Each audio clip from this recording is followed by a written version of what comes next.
আসসালামু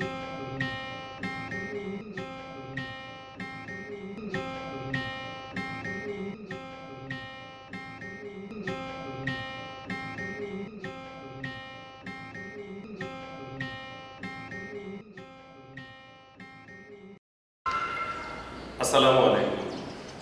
বাংলাদেশ ব্যাংক উচ্চ বিদ্যালয় কর্তৃক আয়োজিত দশম শ্রেণীর অনলাইন ক্লাসে তোমাদের স্বাগত জানাচ্ছি। আজকে আমাদের আলোচ্য বিষয় দশম শ্রেণী ফিন্যান্স ও ব্যাংকিং বিষয়ে 13তম অধ্যায় নিয়ে তোমাদের সামনে হাজির হয়েছি। অধ্যায়ের নাম কেন্দ্রীয় ব্যাংক। গত সপ্তাহেও তোমাদের সাথে আমরা কেন্দ্রীয় ব্যাংক নিয়ে আলোকপাত করেছি। সেখানে আমরা জেনেছি কেন্দ্রীয় ব্যাংকের সংজ্ঞা, কেন্দ্রীয় ব্যাংকের উদ্দেশ্যাবলী, কেন্দ্রীয় ব্যাংকের কার্যাবলীর একটি অংশ। নিশ্চয়ই তোমাদের মনে আছে, আমি আবার একটু তোমাদের মনে করার জন্য পুনরাবৃত্তি করছি। কেন্দ্রীয় ব্যাংক হচ্ছে বাংলাদেশের বা প্রত্যেকটি দেশের প্রধান ব্যাংক। কেন্দ্রীয় ব্যাংক দেশের অন্যান্য বাণিজ্যিক ব্যাংক সহ আর্থিক প্রতিষ্ঠানগুলোকে তদারকি ও নিয়ন্ত্রণ করে থাকে। বাংলাদেশের কেন্দ্রীয় ব্যাংকের নাম বাংলাদেশ ব্যাংক। সুপ্রিয় শিক্ষার্থীবৃন্দ, তোমরা নিশ্চয়ই একদম নার্সারি থেকে ক্লাস 10 পর্যন্ত তোমাদেরকে যদি জিজ্ঞেস করা হয় যে বাংলাদেশ ব্যাংক কোনটি, তাহলে সবাই দেখতে পারবে। আমাদের বিদ্যালয় ভবন থেকেও কিন্তু এই কেন্দ্রীয় ব্যাংকের যে 30 তলা ভবন সেটি দেখা যায়। বাংলাদেশের কেন্দ্রীয় ব্যাংক হচ্ছে বাংলাদেশ ব্যাংক। এই বাংলাদেশ ব্যাংক দেশের প্রচলিত বাণিজ্যিক ব্যাংক, তালিকাভুক্ত, অতালিকাভুক্ত এবং সকল আর্থিক প্রতিষ্ঠানগুলোকে নিয়ন্ত্রণ করে থাকে, তাদের গঠন ও পরিচালনায় সাহায্য সহযোগিতা করে থাকে। এই কেন্দ্রীয় ব্যাংক প্রধানত কাজ হচ্ছে দেশের নোট ও মুদ্রা প্রচলন করা এবং সরকারের কোষাগার হিসাবে, অর্থনৈতিক কোষাগার হিসাবে কাজ করে থাকে। কেন্দ্রীয় ব্যাংকের কার্যাবলীকে আমরা কতগুলো ভাগে ভাগ করতে পারি। সাধারণ ব্যাংকিং কার্যাবলী, সকল ব্যাংকের ব্যাংকার হিসাবে কার্যাবলী, সরকারের ব্যাংক হিসাবে কার্যাবলী, অন্যান্য কার্যাবলী। এই 4 ভাগে আমরা বিভক্ত করতে পারি। গত ক্লাসে তোমাদের সামনে আমি কেন্দ্রীয় ব্যাংকের সাধারণ কার্যাবলীগুলো নিয়ে আলোচনা করেছিলাম। তো প্রিয় শিক্ষার্থীরা, চলো আজকে তোমাদের সাথে আমি কেন্দ্রীয় ব্যাংকের আরো 3 ধরনের কার্যাবলী রয়েছে, সেগুলো সম্পর্কে একটু জেনে নিই। আমরা এখানে ভাগ করেছি 3টি ভাগে। সরকারের ব্যাংক হিসাবে কেন্দ্রীয় ব্যাংকের কার্যাবলী, সকল ব্যাংকের ব্যাংকার হিসাবে কেন্দ্রীয় ব্যাংকের কার্যাবলী, এছাড়াও কেন্দ্রীয় ব্যাংক বা বাংলাদেশ ব্যাংক আরো যে সকল কার্যাবলী নিয়ন্ত্রণ করে থাকে বা কাজ করে থাকে।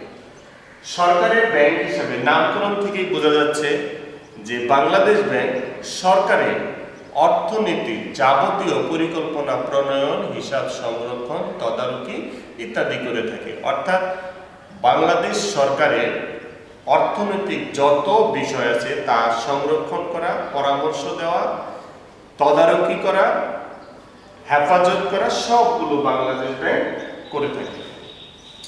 প্রথমেই হচ্ছে ঋণের উৎস।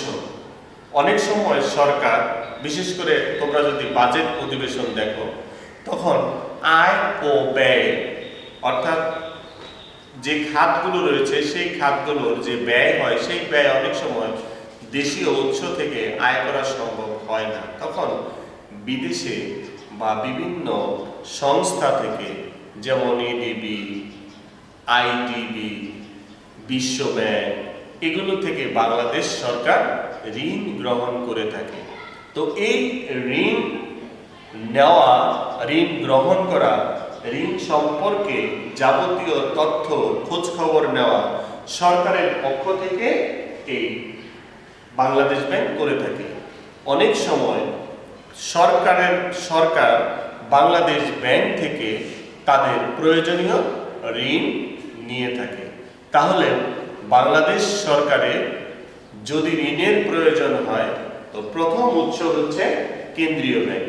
এছাড়াও কেন্দ্রীয় ব্যাংক ছাড়াও দেশের বিশ্বে বিভিন্ন জায়গা থেকে যদি ঋণের প্রয়োজন হয় তাহলে বাংলাদেশের পক্ষে কেন্দ্রীয় ব্যাংক বা বাংলাদেশ ব্যাংক এই ঋণের তদারকি করে থাকে বা খোঁজখবর নিয়ে থাকে। এজন্য আমরা কেন্দ্রীয় ব্যাংককে সরকারের ঋণের উৎস হিসেবে আখ্যায়িত করে থাকি।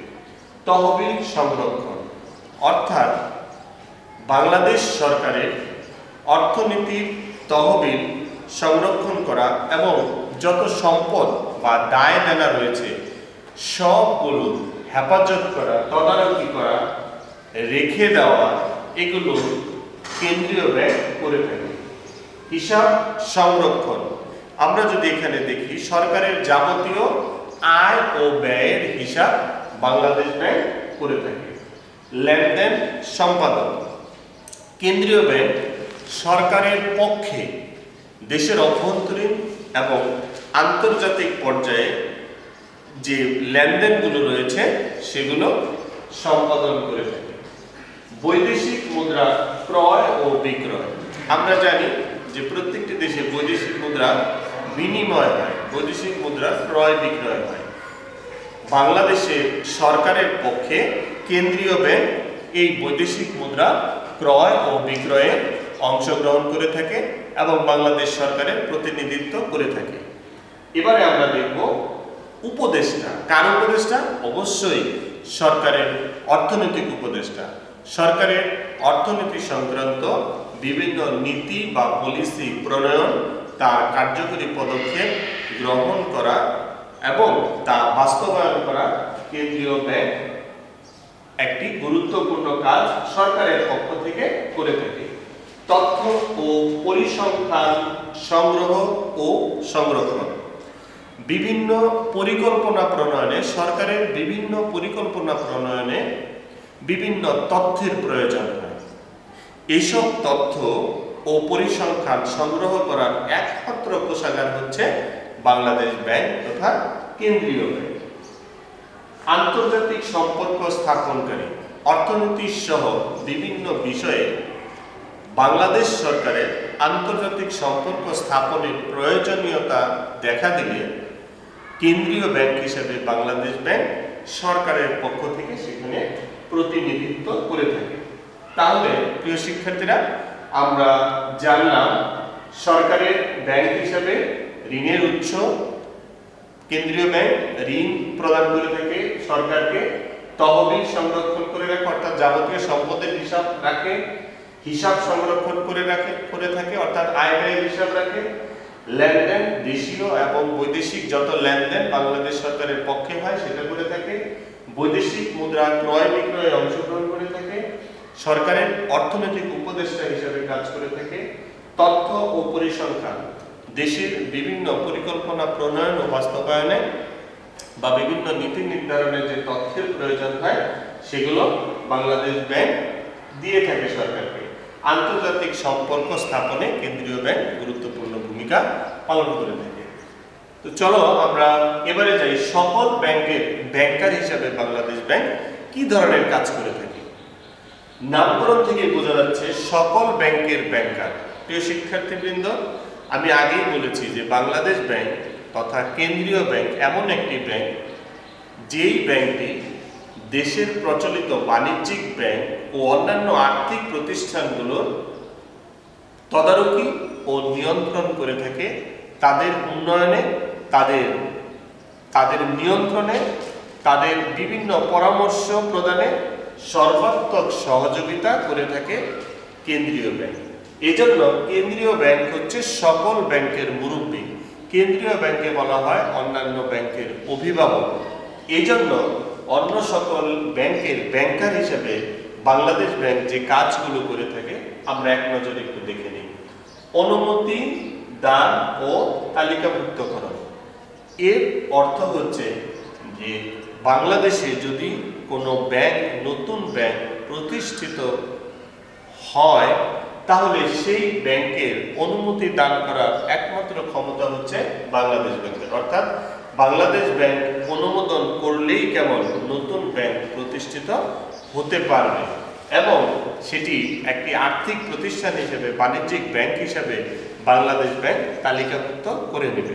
এর জন্য অবশ্যই ব্যাংক প্রতিষ্ঠার যে শর্ত রয়েছে, যে কাজ রয়েছে, সেগুলো পূরণ সাপেক্ষেই বাংলাদেশ ব্যাংক অন্যান্য নতুন ব্যাংকগুলোকে অনুমতি দিয়ে থাকে। কার্যরত ব্যাংকের নতুন শাখা আমরা যদি লক্ষ্য করে থাকি, তুমি যেখানেই যাও, আমরা একটা উদাহরণস্বরূপ বলতে পারি সোনালী ব্যাংক, জনতা ব্যাংক, অগ্রণী ব্যাংক। তুমি ঢাকা শহরে বসবাস করছো, শহরের বিভিন্ন জায়গায় তুমি এই সমস্ত ব্যাংকের সাইনবোর্ড দেখতে পাবে। আবার তুমি তোমার গ্রামে বা মফস্বল শহরে যদি যাও, সেখানেও তুমি দেখবে যে এই ধরনের ব্যাংকের নাম লেখা আছে। অর্থাৎ এই ব্যাংকিং কার্যক্রমগুলো কার্যরত বা বর্তমানের যে ব্যাংকগুলো রয়েছে, সেই ব্যাংকগুলো নতুন নতুন শাখা স্থাপন করে দেশের মানুষের সেবা দিয়ে থাকে। তো যদি কোনো চলমান ব্যাংকের নতুন শাখা স্থাপন করার প্রয়োজন হয়, তাহলে অবশ্যই কেন্দ্রীয় ব্যাংকের অনুমতি প্রয়োজন এবং কেন্দ্রীয় ব্যাংক ওই সমস্ত ব্যাংকের নতুন শাখা উদ্বোধন করে থাকে এবং পারমিশন দিয়ে থাকে। নিকাশ ঘর এটি একটি গুরুত্বপূর্ণ পয়েন্ট এবং আমাদের অনুধাবনের প্রশ্নে অনেক সময় আসে, এটি আমাদের একটু বোঝা প্রয়োজন। নিকাশ ঘর হচ্ছে কেন্দ্রীয় ব্যাংক দেশের অভ্যন্তরে একাধিক ব্যাংকে যে লেনদেন হয়ে থাকে সেগুলো নিষ্পত্তির একমাত্র জায়গা হচ্ছে নিকাশ ঘর। আমি আবার বলছি, দেশের অভ্যন্তরে একাধিক ব্যাংকের যে লেনদেন নিষ্পত্তির প্রয়োজন হয়, সেই নিষ্পত্তির কাজটি করে থাকে কেন্দ্রীয় ব্যাংক। আমি একটি উদাহরণের সাহায্যে তোমাদের বিষয়টি স্পষ্টকরণ করতে চাই। যেমন একজন গ্রাহক 50,000 টাকার একটি চেক দেবে। একজন গ্রাহক 50,000 টাকার একটি চেক তার পাওনাদারকে পরিশোধ করবে। এখন ধরে নেই এক্স নামক গ্রাহকের হিসাব রয়েছে সোনালী ব্যাংকে। সোনালী ব্যাংকে এই এক্স নামক গ্রাহকের একটি অ্যাকাউন্ট রয়েছে। সেই অ্যাকাউন্ট থেকে 50,000 টাকার একটি চেক ওয়াই নামক ব্যক্তিকে পরিশোধ করবে। এক্স নামক ব্যক্তি সোনালী ব্যাংকের মাধ্যমে ওয়াই নামক ব্যক্তিকে একটি 50,000 টাকা একটি চেকের মাধ্যমে পরিশোধ করবে।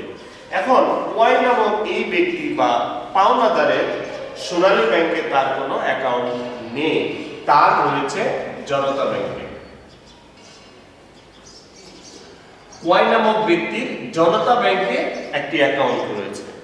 এখন সোনালী ব্যাংকের অ্যাকাউন্ট থেকে এক্স নামক ব্যক্তি 50,000 টাকার চেক সরাসরি জনতা ব্যাংকে দিতে পারবে না। এর জন্য মধ্যস্থতাকারী হিসাবে বাংলাদেশ ব্যাংক বা কেন্দ্রীয়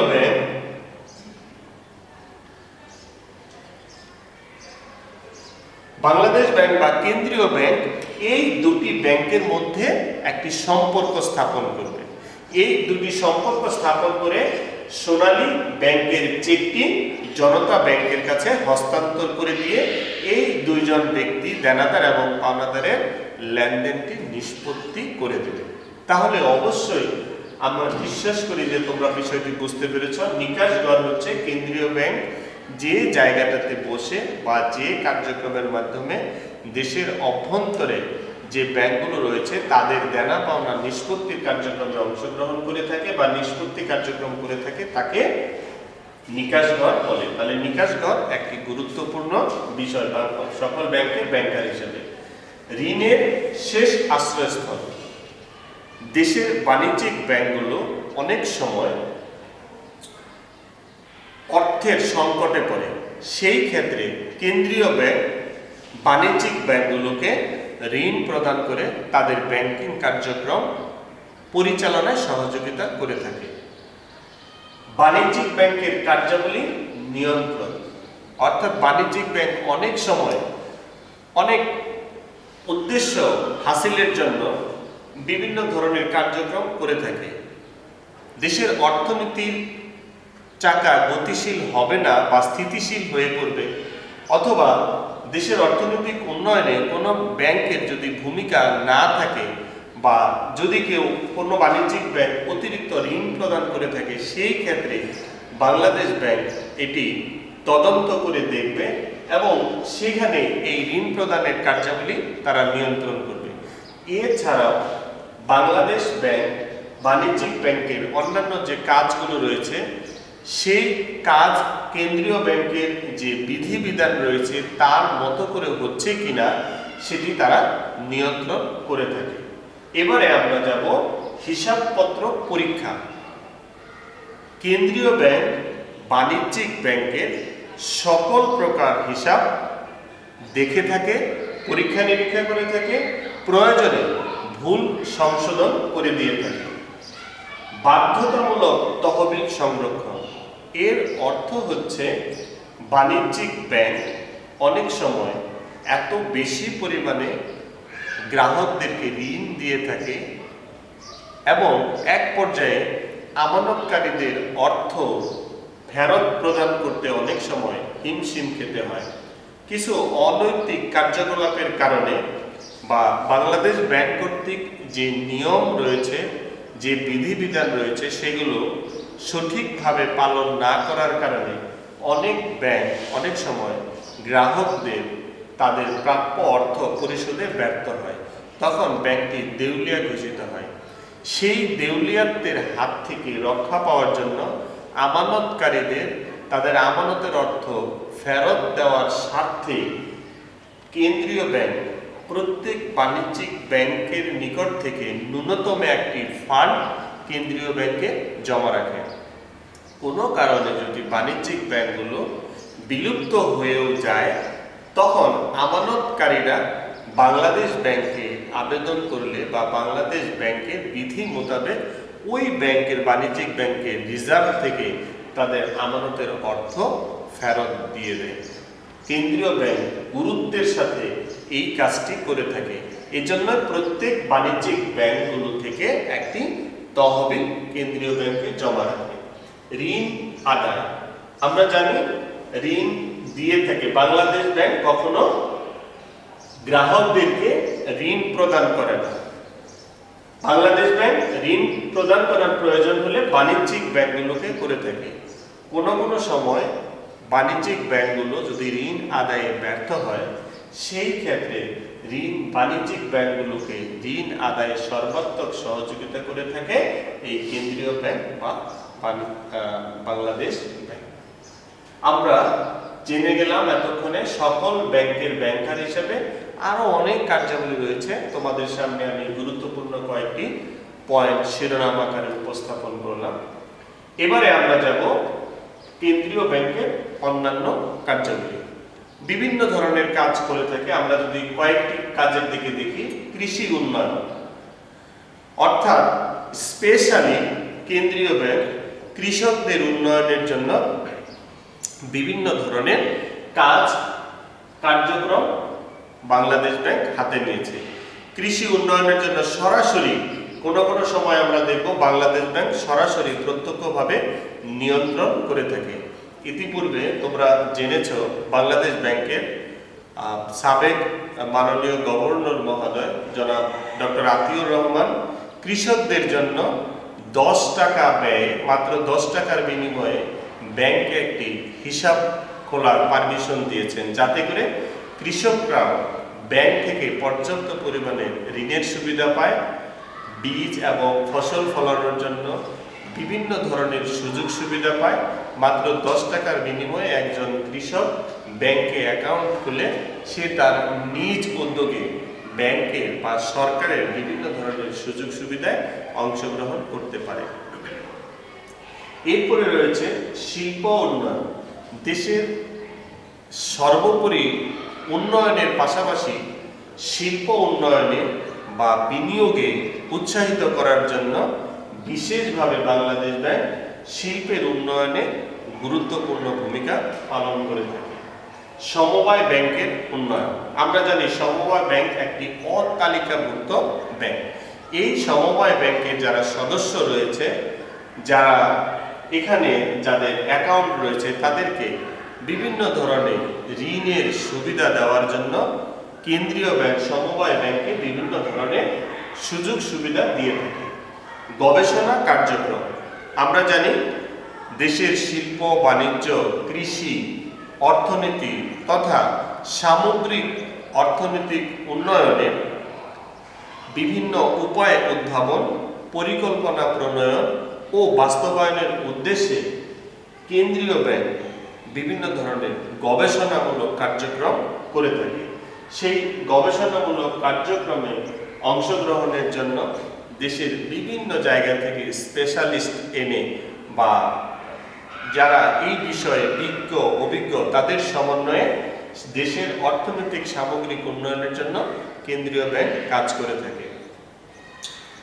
সর্বশেষ আমরা পেয়েছি ঋণের ব্যবহার নিশ্চিতকরণ। দেশে বাণিজ্যিক ব্যাংকগুলো গ্রাহকদেরকে যে ঋণ প্রদান করেছে, সেই ঋণের যথাযথ ব্যবহার নিশ্চিত হয়েছে কিনা বাংলাদেশ ব্যাংক তথা কেন্দ্রীয় ব্যাংক সরাসরি অথবা পরোক্ষভাবে সেটা নিশ্চিত করে থাকে। তো আমরা অন্যান্য কার্যাবলীর মধ্যে 5টি পয়েন্টকে তোমাদের সামনে উপস্থাপন করলাম। গত ক্লাসে আমরা বাংলাদেশ ব্যাংকের বা কেন্দ্রীয় ব্যাংকের সাধারণ কার্যাবলী নিয়ে আলোচনা করেছি।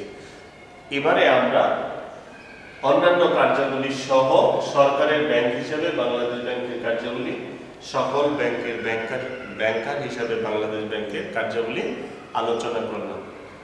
তোমরা নিশ্চয়ই আমাদের সাথে ছিলে এবং এই ভিডিওটি প্রয়োজনে আবারও দেখবে এবং এই 13তম অধ্যায় মানে ব্যাংকিং পার্টের সর্বশেষ অধ্যায়, এই অধ্যায়টি তোমরা ভালোভাবে পড়ে নেবে।